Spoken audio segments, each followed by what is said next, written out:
Why are so many homes in Naples going pending and then coming back to the open market? Sometimes we see homes go pending only to find that 5 or 10 days later, they come up for sale again. Why is this? That's what we're going to be talking about today in this video.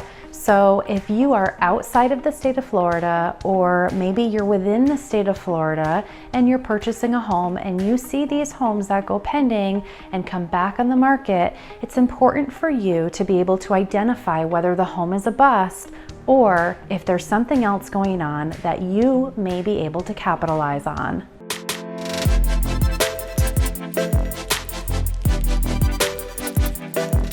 Hi, my name is Kristen Van Hookelum. I'm with Team 239, working out of Naples, Florida with local real estate.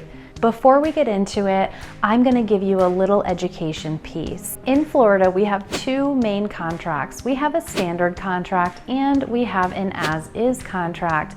Both have their perks, but the main difference between these two contracts is that on the standard contract, buyer and seller are a little more married together, whereas on the as-is contract, the buyer can walk away for whatever reason they want within their due diligence period. If we look at the as-is contract on line 260, where we are talking about property inspections and right to cancel, it says, buyer shall have blank amount of days. Normally we see this as 15 days, but it has been shortened.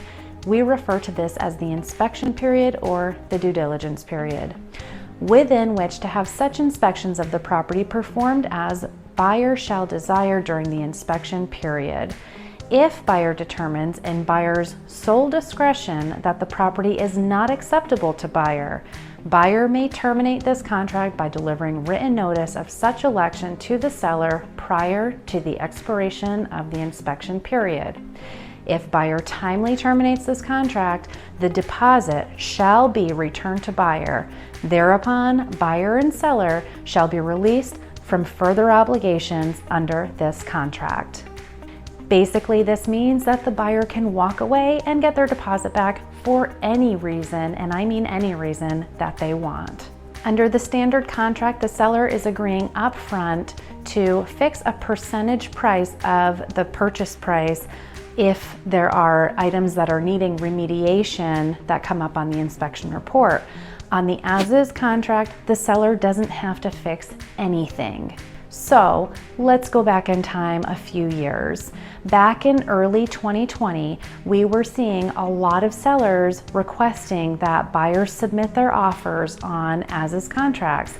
Much of this was because sellers were looking to unload their property at top dollar at that time, not have to deal with inspections and not have to fix anything. And while that worked for a period of time, buyers have essentially flipped the script on the sellers and have used that as a tool and used that as leverage to their advantage.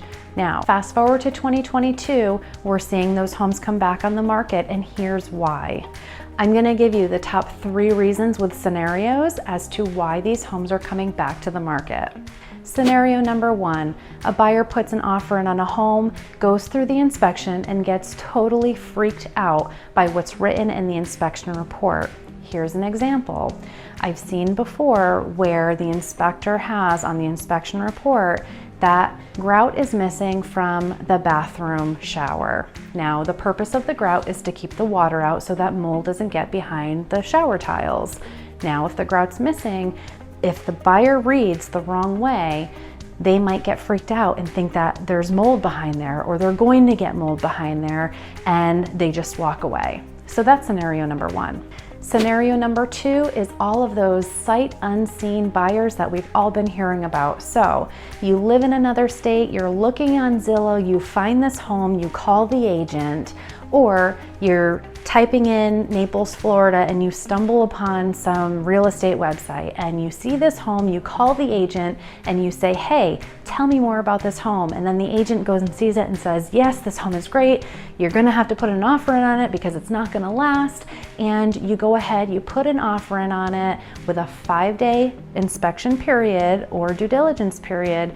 You fly down on day 2, walk through that property, and you realize, you know what? This property's not for me, but the house down the street just came up for sale and that one is for me. So you terminate the first contract and you go under contract on another home.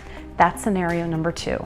Scenario number 3 is a direct reflection of the aggressive seller's market that we're currently in. Some agents are coaching their buyers on tying up multiple properties. So here's a scenario for you. You're selling a home, your home goes under contract. Now you have the weekend to find a new property to replace the house that you're selling. So you see 17 homes on a Friday, you pick 4 of them, negotiate them on the weekend, you tie 4 of them up. So you have 4 under contract now, you go back, you do second showings on those 4, and you can only pick 1. So 3 of them get terminated, come back to the market, and you're under contract on the 1. So that's scenario number 3 that we're seeing a lot of as well. Now that you've heard the scenarios, you've got to understand how to capitalize on that. Are you one of those buyers that are looking at the property history on Zillow and you see that this property went pending 2 times and came back to the market, and you start to wonder, is something wrong with this property? If so, you're not alone. That's actually a normal response, and most buyers do say that, but a lot of buyers totally turn their cheeks and will not look at that property again. Here's the thing, there's questions that your agent can ask the listing agent that may uncover situations that might lead you to one of the 3 scenarios that I mentioned previously. And then you can decide if that property is one that you want to proceed with or not. The second way to capitalize is to submit a backup offer. Not all sellers want a backup offer, but there's a lot that do. Think about it. You're selling a home, you get a deep cleaning, you get your home staged, you leave your house for the weekend because there's a stampede of people that want to come in and an agent that wants to do an open house. So now you're under contract and it falls apart. Does that seller really want to go through cleaning their home again, leaving their house, making sure the pets are out, making sure everything's in its place, and not be able to come home after work? A lot of times they don't. It's just as overwhelming for them in many cases. So submit a backup offer. The seller may just elect to take a backup offer instead of putting the house back on the open market. And the third way to capitalize for those out-of-town shoppers is to make sure that you vet your agent and make sure they are invested in state-of-the-art video equipment and platforms so that you can see homes live and you can go back and watch those videos. So when you're ready to put an offer in on a home, you can submit a cover letter to the seller and let them know, hey, I have watched this video forwards and backwards 20 times over. I've seen the clubhouse, I've seen the neighborhood, I know where this is, I know what I'm getting myself into. That will give the seller a lot of comfort in moving forward with a sight unseen offer. Now, here's a red flag.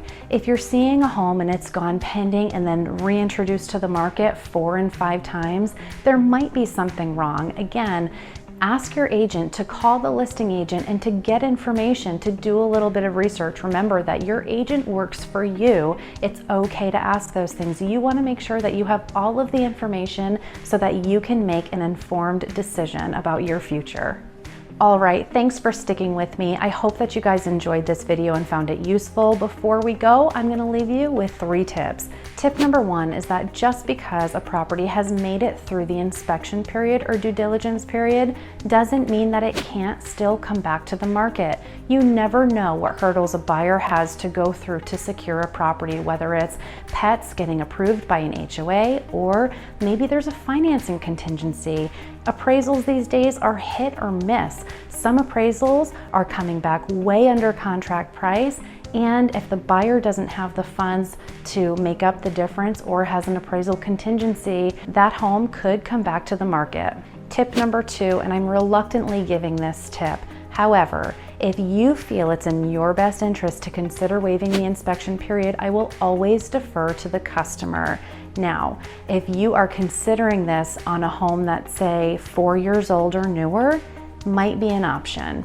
Or if the seller can produce to you an independent inspection report that tells you everything that the inspector has found with the property and you read that and you're comfortable with it, it may be in your best interest to waive the inspection report. And know that just because you waive it doesn't mean that you can't get your own inspection. Tip number 3 is that your agent is your best source of information. You should trust your agent implicitly with your transaction. So if you have questions or you're considering one of these tactics or tools to capitalize in this market, consult with them. All right, thanks again for watching. If you want to watch another one of my videos and you love Naples, be sure to check out the Pelican Bay Community Tour. If you find yourself shopping in Bonita Springs, you can check out Seasons at Bonita. We'll see you next time.